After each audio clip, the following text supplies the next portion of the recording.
Good afternoon, everybody, and well done for actually making it, because I know exactly what happens. We come to 4:30 in the afternoon and we think, oh my God, I've got 1,000 emails to do and I'm really exhausted and I just want to get home and get out and, you know, have a glass of wine or a cup of tea and, you know, relax. So, and the irony, of course, of that is that that's exactly the kind of behavior that we are trying to move out of. This constant pushing and driving for doing more and more stuff. So what I'm going to do, I'm going to get started straight away. I am going to ask everybody a question. What I would love you to do, I know a number of you have already found the chat facility. What I would love you to do is actually put the answer to this question in the chat facility. Just give us a number. So here's my question to kick us off. What percentage of your people are thriving at the moment? Before you answer, let me just give you some context around thriving. What I mean by that is they're doing the job within the hours that are put aside to do their job. They're feeling a sense of belonging. They're feeling valued. They feel like they're growing. They're happy in their work. They have clarity. They have energy. Instead, perhaps, of being overwhelmed, constantly tired, worried, confused, lacking in energy. So give me a percentage of your people that you believe are thriving at the moment. And Laura, if you can just give me an idea of the numbers that are coming through on the chat, that would be really great. Yeah, of course. So we're ranging right now from 5% right up to 50. Actually, 50 is the highest, but most seem to be more around the kind of 10, 15 mark, I would say. Okay, great. Thank you. So just for those people joining, we're asking the question, what percentage of your people are thriving at the moment? Now, I have another question for you. And again, please answer it in the chat. What's driving the state of their well-being right now? So just give me a word or a couple of words into the chat. Let me know what you think is driving the state of their well-being right now.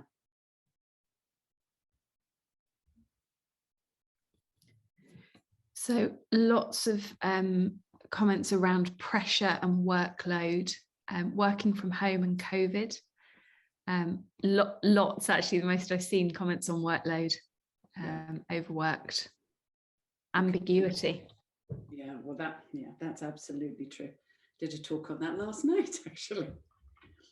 Okay, thank you. So why am I asking you these questions? Well, because if we're going to create a shift in the state of well-being in the organizations, the schools, the groups we work within, we actually need to truly understand what creates well-being. It is essential to creating a culture of well-being. And it's these deeper driving forces of well-being that I want to talk about today. It's very easy. It's very easy to pull together a talk on well-being and just go through a tick list of make sure you do this and make sure you do that. But the reality is, if we want to create a paradigm shift in how we live and well-being in our society, then we need to get far deeper into the subject. It's absolutely fascinating to me that if you Google well-being right now, I just did it, you get 400 million results in half a second, 400 million. So it's not like this isn't a hot topic. This is a super hot topic. There is a lot that people have to say in it. So why is it then that we are still struggling to create cultures, to create lives where well-being is at its heart? Now, I don't need to really, I know you're here, right? So I know I'm preaching to the converted, but the reality is that we could look at stat after stat that tells us that we have not got this right. These stats really frightened me. So only 4% of people right now believe that there is a genuine culture of well-being in their organization. Only 4%. 80% feel their mental health has worsened in the last year, and only 9% believe their direct line managers are role modeling well-being. So 9% of leaders are seen to be role modeling well-being. Now, this next stat was prior to COVID. 17.8 million days lost to stress. Now, what we know is the number has gone up significantly. What we're struggling to find out is to exactly what number they're saying that we lost to stress. And this, you know, makes my heart literally sink.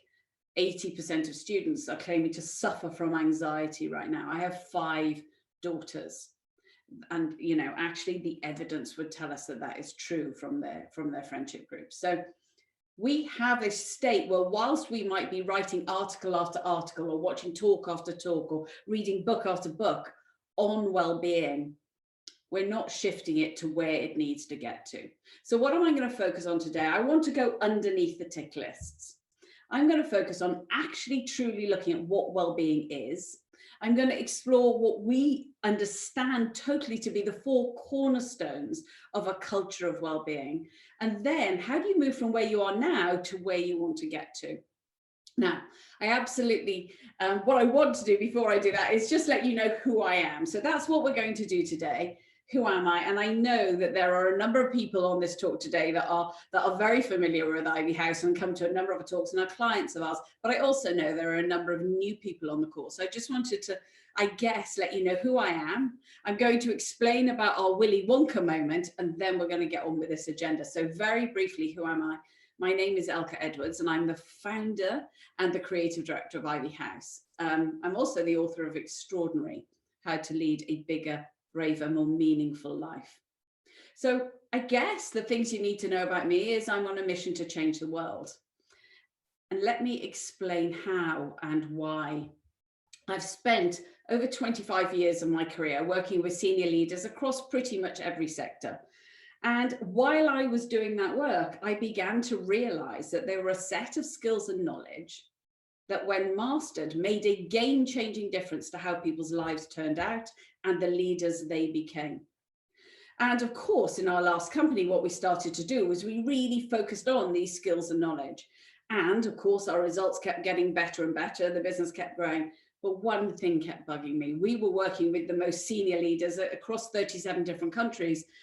One thing kept bugging me is, if these skills and knowledge exist, why are we only giving them to the highest paying, most senior people? That just seemed absolutely bonkers and actually, quite frankly, wrong to me.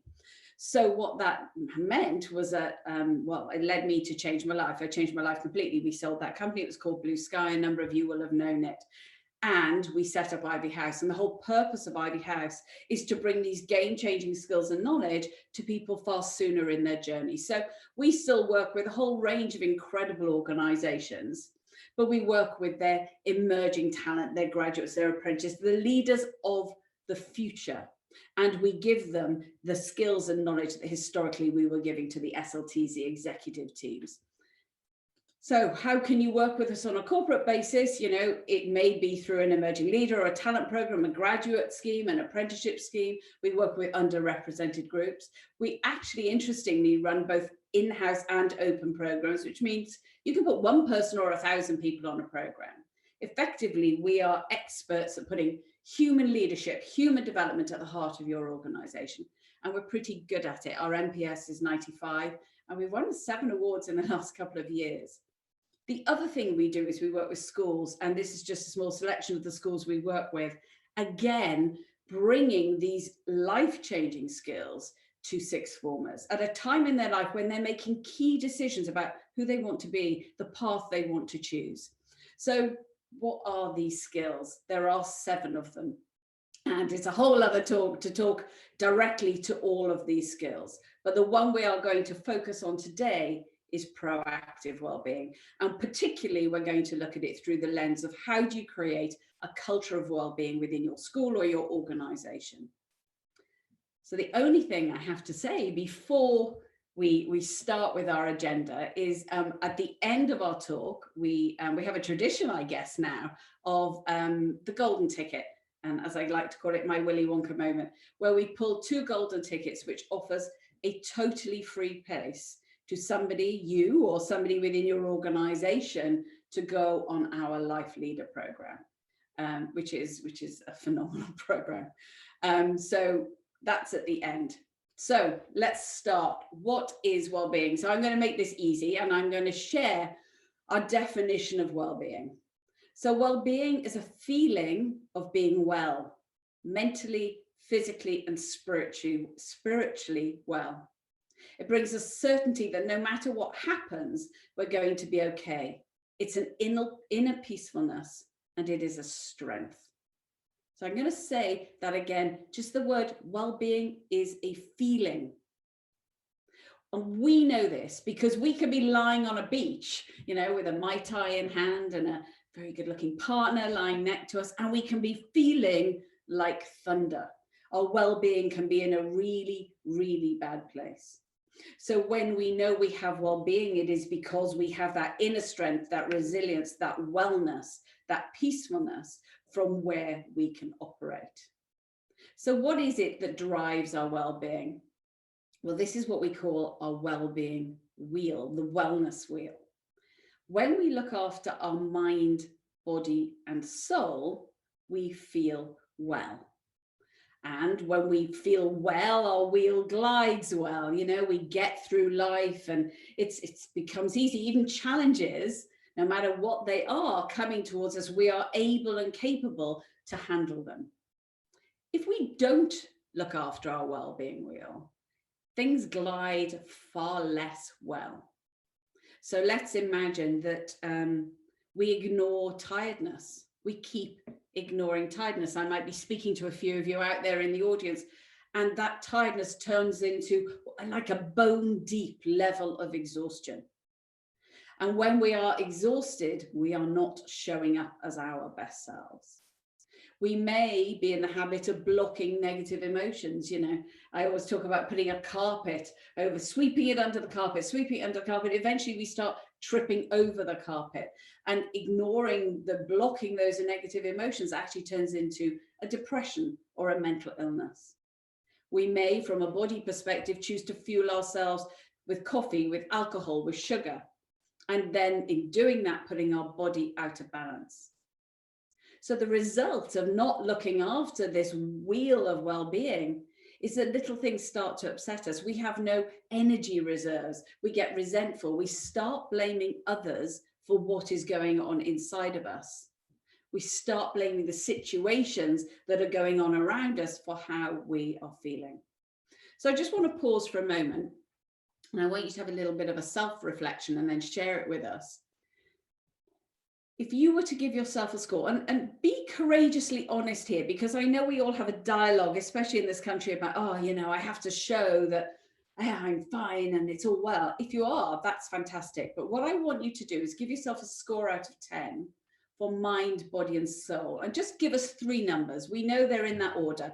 Out of 10, what's your score for mind? Out of 10 for body, what's your score? And out of 10 for soul, what is your score? And then Laura, can you just give me an idea of the sort of scores we're getting through? Yeah, of course.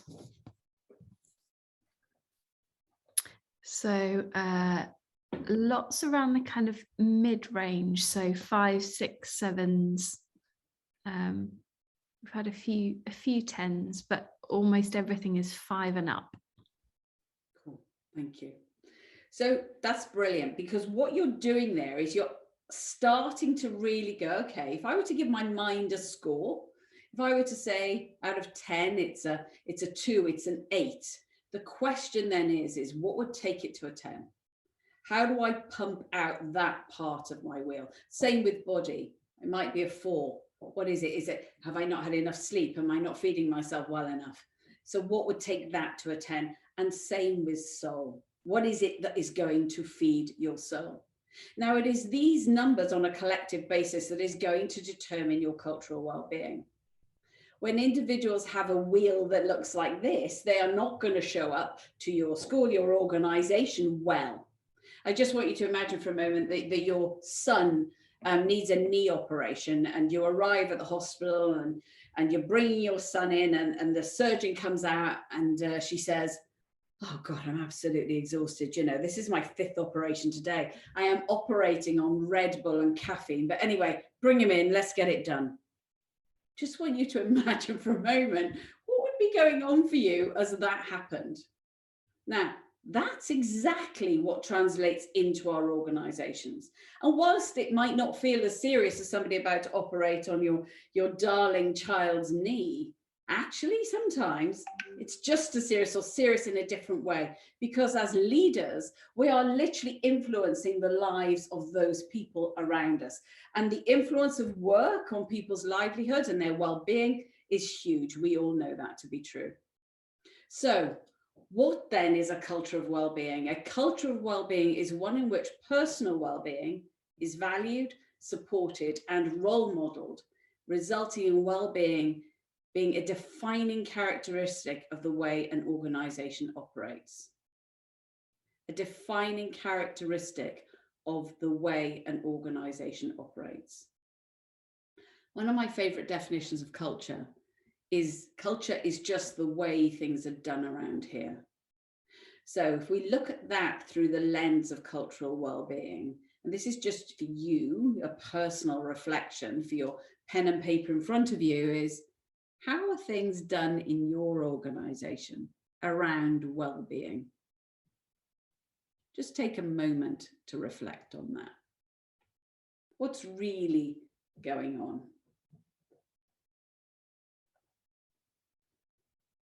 Now, there will be many, many different scenarios that you're all jotting down, but if we imagine that we're doing a Cosmo test, it's going to look something like this.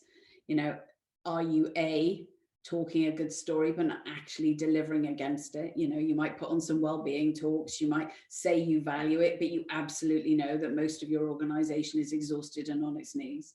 B, are you not talking a good story and therefore not delivering against a good story?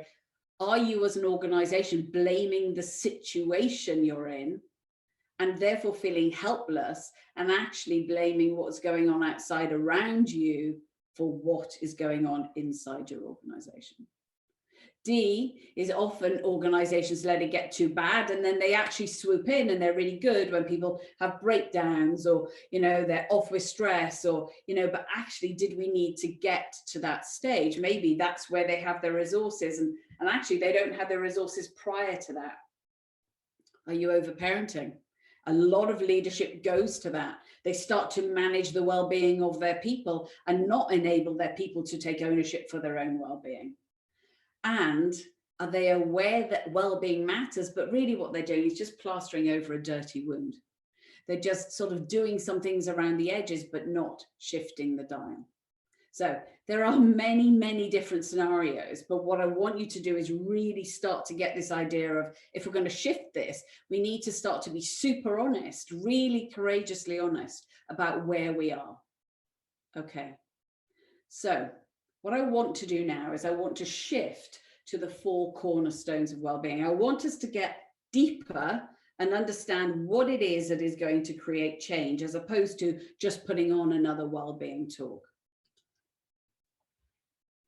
So before I go through the critical cornerstones that you're going to need to put in place, what I want to do is just take you back to that initial question that I asked. What percentage of people are thriving and what's driving the fact that they are or aren't thriving? Because that is the first cornerstone of well-being. We actually need to teach people what drives their well-being. And that means we need to build their understanding of thought and feeling, and actually how thought and feeling work, if we want to create a paradigm shift. So let me explain what I mean by that. By developing people's understanding of how thought and feeling works and how it leads to well-being, it puts the power back into the individual. So whilst it feels like our well-being is determined by what's going on around us, that is not actually the case. And this is a huge thing that we need to teach people if we're going to create the shift. It feels like when I get home and the 5 kids that are at home haven't managed to load or unload the dishwasher, it feels like that is causing my issue. It feels like the fact that, you know, I was in lockdown and couldn't be with my team, and therefore we were communicating over Zoom. That was all a pain in the neck, and I didn't feel like I belonged to the team. It felt like that was my problem. But actually, that is not the way thought and feeling works. This is how it works. Life is just a series of events. It's one event after the other. You might get a promotion. You might get an unexpected inheritance. The sun shines. The bus is late. You're put into 3rd or 4th lockdown. You're asked to catch pupils up on a whole load of learning that they haven't had without any extra resources or any extra time. These are all events, and they happen to us. We have very little control of the events that are coming at us at any point in life. What actually happens, though, is we get a choice over how we respond to each event. Effectively, what happens is the event hits our thinking. So let's take the other day, I was about to do a talk to a whole load of headmasters in America, and my Wi-Fi went. Okay, so the event happens. I'm about to do a talk. I have no Wi-Fi. Now, I could have thinking of, oh my God, this is a disaster. I can't believe the tech isn't better in this company, in this building, blah, blah, blah, blah, blah, blah. I could have all of that thinking. That would create a whole ton of feeling of anxiety in me, of stress, and I would behave not in a calm or resilient way, but in a slightly panicked way. And maybe if I got to show up to the talk at all, not show up in a very good way. However, I could have, if the Wi-Fi gone down, okay, Wi-Fi's gone down, what do I need to do to ensure the client knows I'm going to be slightly delayed and to find Wi-Fi so I can deliver the talk? So the thinking I have is proactive. The feeling I create within myself is, I can do this, this will happen. It's not the end of the world if I'm 5 minutes late for a talk, and I show up to my talk in a calm, resilient way. So effectively, what's happening is every single event that hits us, we have a choice about how we think and feel and behave as a result of that event. Now, people absolutely either love this news or they hate it. Because effectively what we're saying is you get a choice over the feeling you create within your body at any moment in time. And I saw this clearly. When we were all sat in the TV room and Boris made the announcement of, the 3rd lockdown, we were sat there with all the kids. And it was really interesting because Megan, one of the eldest, who has a tendency to drama at times, literally burst into tears, and we had this, almost stage-worthy drama that went on, crying. Mimi, the youngest, on the other hand, was, dancing around the room, and it's like, yeah, no GCSEs for me, this is going to be amazing, blah, blah, blah. The reality is the event was actually the same. The event was completely the same for both of them. Their reactions, the feeling they created within them, the behaviors that they chose as a result of those feelings were totally different. So if we genuinely want to change our culture of well-being, we need to build people's understanding of what creates our feelings. Well-being is ultimately the feeling of being well. Now, the problem with this, and I'm nothing but honest, the problem with this is that whilst we get it intellectually, yeah, that makes sense, we don't really get it, because we still think it's our ex-husband's fault that we're in a bad mood, or we still think it's that parent's fault, or that team member that didn't deliver, or that boss that keeps ignoring us and putting back our performance review. We still think it's their fault that we are in a bad mood.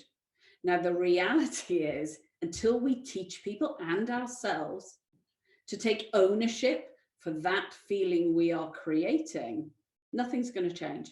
So that is absolutely the first cornerstone of well-being. Now, just to be clear, I'm not talking about the power of positive thinking here. That's not what I'm talking about. In my experience, the power of positive thinking is about the power of blocking negative thinking. That's not what I'm talking about. What I'm talking about is understanding that we will always get negative thoughts. We'll get positive and negative thoughts, but we have a choice about which thoughts we hang on to in the moment. So I'm going to make a very brave decision, and I'm going to ask you for a moment to close your eyes, and it is 5 to 5. So that's a brave thing. Please, nobody nod off. So what I'd like you to do is to put 2 feet on the floor, put your hands on your belly, and I would like you to take a deep breath in, close your eyes, take a deep breath in and blow out your belly like it's a football. So breathe in and breathe out, letting the belly deflate. Same again, breathe in, blowing that belly out and deflate, and drop your shoulders at the same time, maybe move your neck. Just let your whole body relax. Now, what I want you to imagine is that you are there's a mini you in your head, and you are standing inside your skull that is like this incredible dome. It's just a mini you. It's a beautiful light room you're in. The ceiling goes up in a dome shape, and there are windows all around the dome. And all of a sudden, you're just looking up, you're looking at the light coming through those windows. All of a sudden, you notice that there are thousands of tiny drones flying around, thousands of them. And each of those drones represents a thought. Some of them are positive, strengthening thoughts, give them a color. And some of them are weakening thoughts, negative thoughts, give them a color. Now, what I want you to do is notice all of a sudden that as you have a butterfly net in your hand, and I want you to reach up and grab one of those negative thoughts, catch it in your net and bring it down and hold it. Take it out of the net and hold it. And all of a sudden you notice that this is a thought about your own well-being. It's a negative thought. It's a story that you have about your own well-being. It might be that you never have enough time. You never have enough time to yourself. There's too much work to do. There's not enough time to look after yourself. Just have a look at that thought. Focus in on it. Really focus in on that thought. Okay, open your eyes. Now, I'm prepared to bet, because I've done this a few times, that while you were focusing in on that negative thought about your well-being, you weren't noticing any of the other drones flying around you, in and out of the windows, all around. And that is effectively how thinking works. We can't control the thinking that comes into our head. It would be madness to do that. Thinking is in fact just energy in motion. But what we can control is the quality of thinking that we hang on to and we focus in on, and we block everything else. One of the examples I often give is, imagine a boss walking past you in the morning when we all worked in the same buildings and saying, first thing they say this to you, I want to see you in my office at 5 o'clock tonight, please don't be late. And then they just walk off. Now, I'm suspecting that throughout the majority of the day, you are going to be focusing in on that drone of, oh my God, what have I done? Have they found out about this? Or they're going to do this? Or they're shutting down the department, or whatever it might be. You're not going to be going up and grabbing a drone that says, wow, I think I might be getting this promotion or this pay rise.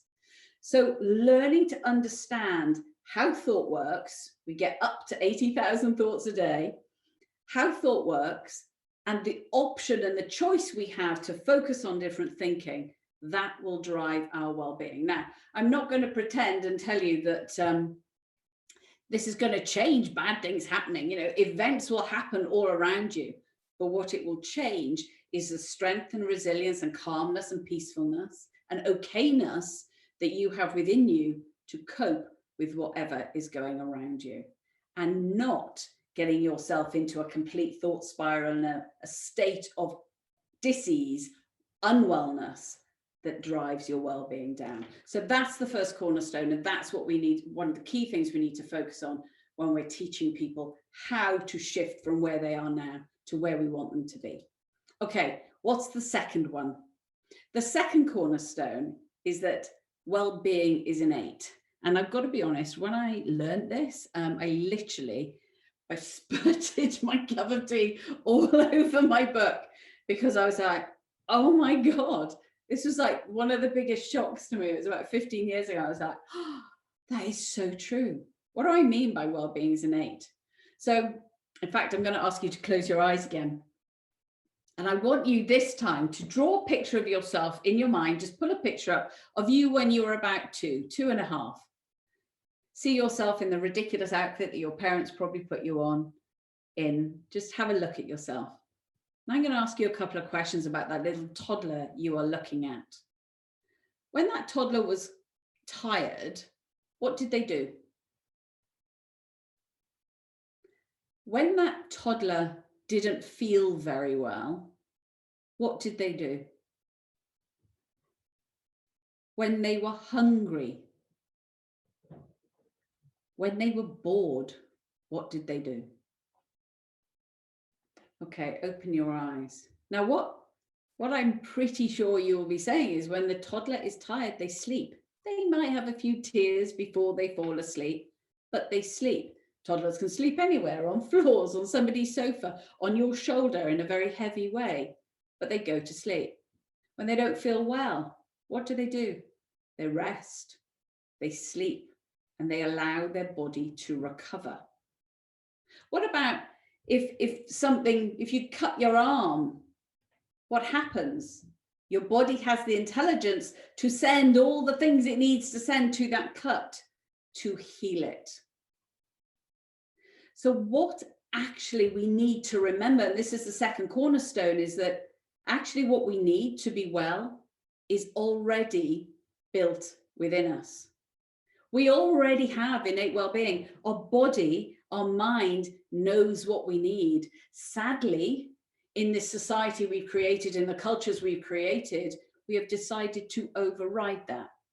We have created 24/7 stimulation.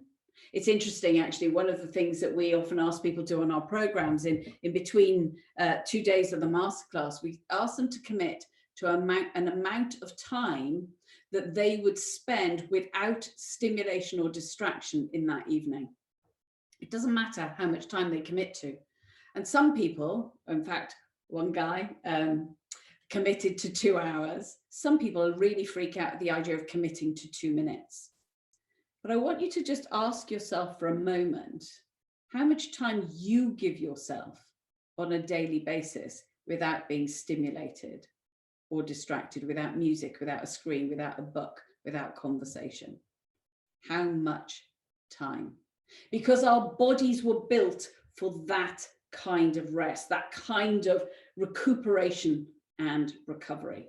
And when we don't give ourselves that kind of thing, we are overriding our inner guidance system. So again, I just want you to take a personal moment to ask yourself where you personally are overriding your inner guidance system right now. Are you overriding your need for rest? What about your need for variety, connection, your need for recognition, to feel included, to belong?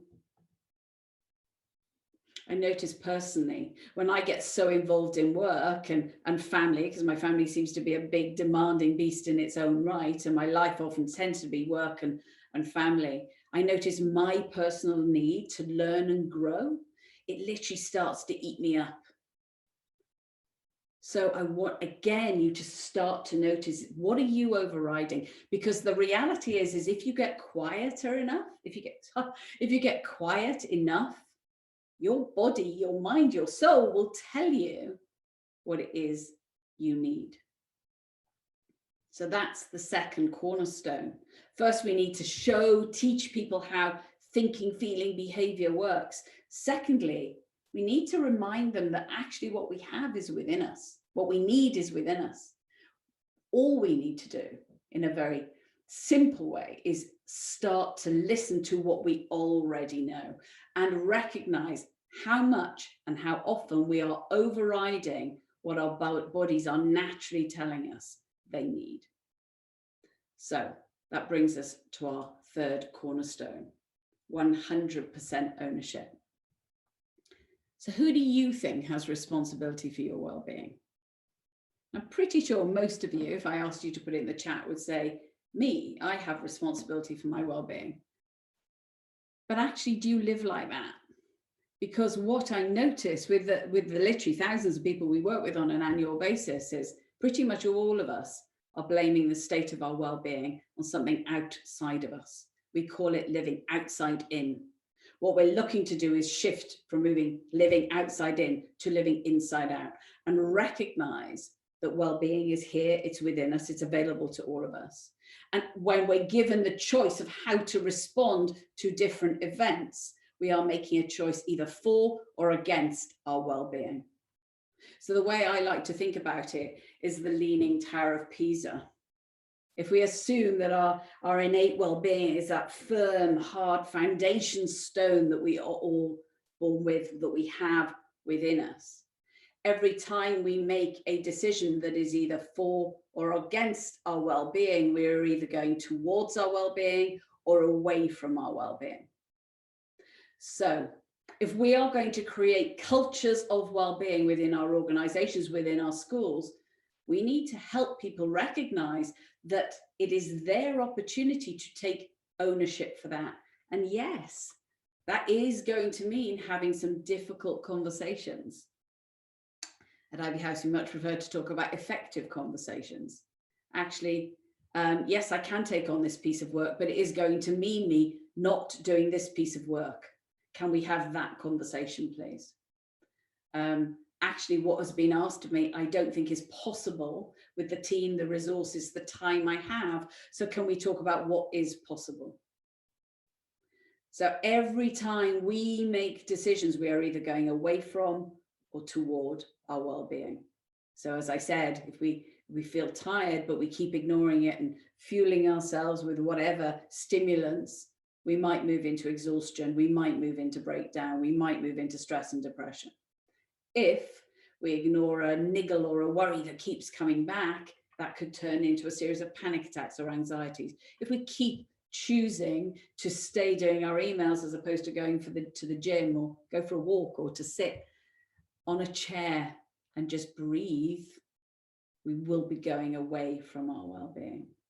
So every single time we have a choice to look after our wheel of well-being. And it is this kind of understanding that we need to put within our organizations. So if we are going to create cultures of well-being, we need individuals that take ownership for their well-being. And we need leaders that make that easy to do. And when I say easy to do, the first thing I mean is giving them the knowledge and the skills, so the core understanding that they need to go, oh, okay, so it is a choice. Okay, so when I spend all that time focusing in on that thought, I am creating feelings of anxiety and stress, and they make me feel ill, and then I do something I regret. But I have a choice over that. So it's that kind of learning and understanding that we need to put within our organization. So if we're going to create cultures of organizations, we need to make it easy, cultures of well-being, we need to make it easy for people by teaching them these things. And then we need to facilitate that through the way we structure our organizations. And that brings us to our fourth cornerstone, which is human leadership. Human leadership is actually about genuinely valuing your well-being in your business. It means behaving in a way that serves our well-being and that of others. So on a really practical level, what does that actually mean? Well, it means having a very clear, articulated vision about well-being. It means giving people the well-being education they need. It means role modeling self-leadership. One of the questions I ask on a very regular basis of audiences is, how many extraordinary leaders do you know? And you can ask yourself that now while I'm chatting, but how many extraordinary leaders do you know? The average number I get back is between 2 and 3. And then the next question I ask is, how many extraordinary self-leaders do you know? And it's 0 or 1 or 2. I mean, it's very, very low. So the reality is actually people role modeling this kind of thing. If your most senior leaders are not role modeling this is not going to happen, because people don't feel psychologically safe to do it. They feel worried about actually switching off their computer and not answering an email at 7:30 in the evening, or 10 o'clock at night, or 6 o'clock in the morning, or 5 o'clock in the morning. From a leadership perspective, it means giving people realistic workloads. It means giving them the skills development they need to have the conversations they need to have. It means providing expert resources. And it means being fit for purpose around your communication and how you connect with people. So human leadership is the practice of leading oneself and others in a way that empowers everyone to reach their full potential. And in doing that, we deliver individual, organizational, and societal success.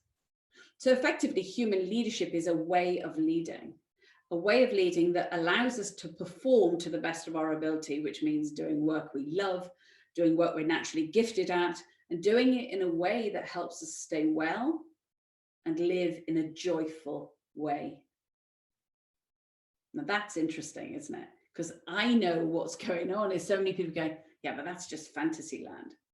But just imagine for a moment that that were true. Imagine for a moment that your whole team were fit and well, properly energetic, were doing work they were good at and that they loved. They were connected and felt a sense of belonging. What would that mean for your organization? In many ways, the job of leadership is actually very simple. It comes down to 3 key things. It comes down to having a very clear vision, a vision that people buy into. It comes down to having a plan that will deliver that vision and people can see their role within the plan. And finally, and very importantly, it comes down to creating the environment where those 2 things are possible. And for our purposes here in terms of cultural well-being, that means creating an environment where people actually thrive. And that's essential. So to do that, leaders need to believe that well-being is available now. That well-being is the foundation of a fulfilling life, and it is at the heart of a successful organization. And what I know to be true is most leaders buy into this intellectually, but they don't buy into it practically because they're going, I don't know how to move from here to there. I want to give you one example because I'm also conscious of time. I want to give you one example of how this plays out. So let's take the one, well-being is available now. And I'm going to use you as individuals to demonstrate this. So most of us believe that well-being will happen when a lot of the things on our happy lists are ticked. So a happy list looks something like this. I get a new job. We get to work back in the office. I pay off my mortgage. I retire. I lose weight. I get divorced. Whatever is on your happy list. So I know you have one because pretty much every individual I have ever met in my life has a happy list. But what this really means is we are postponing well-being. We're thinking that well-being is determined by the things that are going on outside of us, not inside of us. So take the first one, I'm going to be happy when I get a new job. Actually, is that saying I can't be happy now in this current job? So that's the sort of paradigm shift I'm talking about, is shifting from thinking my happiness is dependent on all of these changes going on outside of me, and actually I can feel peaceful and well and curious and joyful and happy now if I recognize that that already exists within me. What I'm going to do is encourage you to swap out your happy list and use a love list instead. And a love list is all the things that bring joy to your life, that feed your soul. And this is my love list. And this is what I use on a daily basis to remind myself that well-being is available to me here and now. And what was interesting is when we were talking on this subject in lockdown, I recognized that I think it was over half of these things I could do in lockdown. So lockdown was not stopping me do things that fed my soul. So how does this play out on an organizational level? Well, the organization also has a happy list.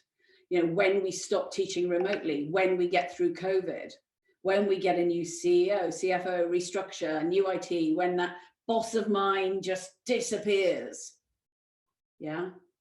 Organizations have happy lists, which means they are postponing the well-being of their organization. They're saying it's not possible now. It's not possible now because of all of these reasons that are going on outside of me.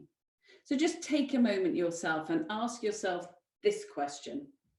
What cultural excuses are you, I've missed a word out there, are you currently running? What cultural excuses are you currently running in your organization? What are you waiting for people actually to start feeling and being well, irrespective of the crises and the challenges that are going on? There's a brilliant quote by a British journalist that talks about, can we stop deluding ourselves? People were still stressed and anxious and hated their work environments way before COVID actually happened. So I just want you to ask what cultural excuses are keeping you stuck. And then start to look at how you can actually create an organizational love list and start to prioritize your well-being. Start to embrace change, differences, challenges. Help people work in their element. Create communities of belonging. Create psychological safety. That's the shift we need to make. Okay, I have gone at breakneck speed through that. The 4 cornerstones then of cultural well-being. We need to teach people about thought and feeling and how they determine how we behave and how we feel on a daily basis. So that is a core piece of learning and knowledge that everybody needs. The next piece is that our well-being is innate. We are already programmed to look after ourselves. What we do, literally on a daily, minute-by-minute basis, is override that. So the more we can connect with that knowledge, that wisdom inside of us, and make decisions from that place, we will start to connect with our well-being far quicker. The next cornerstone is encourage people to take 100% ownership for their well-being and to support that through human leadership. So how do you get from where you are now to where you want to be? So the really simple answer to that is understand where you actually are now. What is going on? Just by talking to people and understanding, I'm sure many of you have surveys, but really understanding what people would say about their state of well-being, their mind, body, and soul. What scores would they give? And then really think about, where do we want to be? And I've put the word genuinely in there. Where do you genuinely want to be? Because so many people actually go, well, we want this and we want this, but it's not true. So as an organization, as a community, what does good look like for you? And once you know the answer to those 2 things, you can start to look at how we're going to get there. These are the things that we know we've seen on a very regular basis that actually help people get there. The first thing they have to do is collate the benefits of a well organization, because what I know to be true is if it requires a change in policy or a change in the way of doing things, actually we generally need to put some numbers against it. So, and people will say, oh, what does that actually mean? Well, let's just look at the results. In fact, it was a piece of research done by NASA. A 30-minute break, a 30-minute rest with no distractions every single day. What luxury, yeah, a 30-minute distraction makes us 35% more productive. Just imagine the impact on your organization if you're 35% more productive. Take that number of 18 million days lost to stress. Imagine if you got 50% of your days lost to stress, depression, anxiety back into your organization. What impact would that have? So start to understand from a numbers point of view what it would mean for your organization. The next step is to find your catalysts. Don't try and boil the ocean. Find your catalysts that genuinely believe in having a well organization and work with them to create a plan that is going to shift you forward. create your plan based on these 4 cornerstones. Otherwise, you're going to end up with a tick box list. You're just going to end up with, oh, we'll run a couple of wellbeing seminars. Maybe we'll get somebody in to talk about mindfulness, you know, and we'll do that for an hour between 12 and 1 over a lunchtime. And then people are going to whiz straight back to their desks and do 4 meetings before they glug a glass of wine at the end of the day. And that hour of mindfulness, you know, what impact is that going to have? We actually need to put our development programs, we need to go deep into this so people can really understand, I have ownership of this and I am creating this on a daily basis. And yes, I may well need to have some conversations with my organization about how this needs to change. And actually, my job isn't doable anymore. And this is really a struggle for me. Can we work together to change this? We need to give them the understanding and we need to give them the skills to create the change that needs to happen. And then you need to recruit and promote against this vision. Actually, draw people into your organization that this matters to. And that can be really quite hard for some organizations when somebody sits in an interview and they go, yeah, actually, I believe in stopping work every day at 5:30 because my mental health, my physical health, my spending time with my family is really important to me. And finally, adopt what we call at Ivy House radical challenge, radical support, and radical growth, because this isn't going to be a one-stop shop. You are not going to create a plan that is all of a sudden miraculously going to create a totally well organization. So you need to recognize that you're going to make a start, and then you need to keep learning. You need to allow people to radically challenge and go, yeah, that was a really nice meditation hour. It was lovely, but it hasn't actually changed anything for me because actually my work isn't doable. My job isn't doable. So invite that kind of radical challenge and the radical support that comes off the back of that. So I'm going to take a breath, and if you want to learn more about the stuff I've been talking about, you can find it in the book and on the podcast. What have I covered? So we've looked at what is well-being, we've looked at the 4 cornerstones of well-being, and we've looked at how we move from where we are to where we want to be. So I have 2 things to do before I sign off. The first is I've got another question for you. And the second, I get the joy of announcing the winners of the Life Leader program. And if we have 5 minutes at the end, I'm very happy to take any questions. So my question is how do you want to live your life? Because that's the core question of well-being.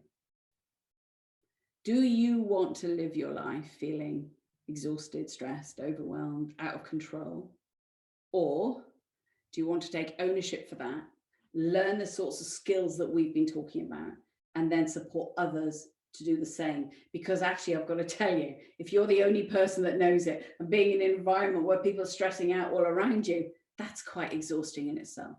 So this is the starting point. How do you actually want to live your life? And are you interested to learn more about how you do that? All right, well, it's been a pleasure spending the afternoon. Go home. This is my challenge for everyone. Go home and decide to spend an amount of time without any distractions or stimulation, okay? That's your challenge from us tonight. And enjoy it. Enjoy every moment. Okay, lots of love.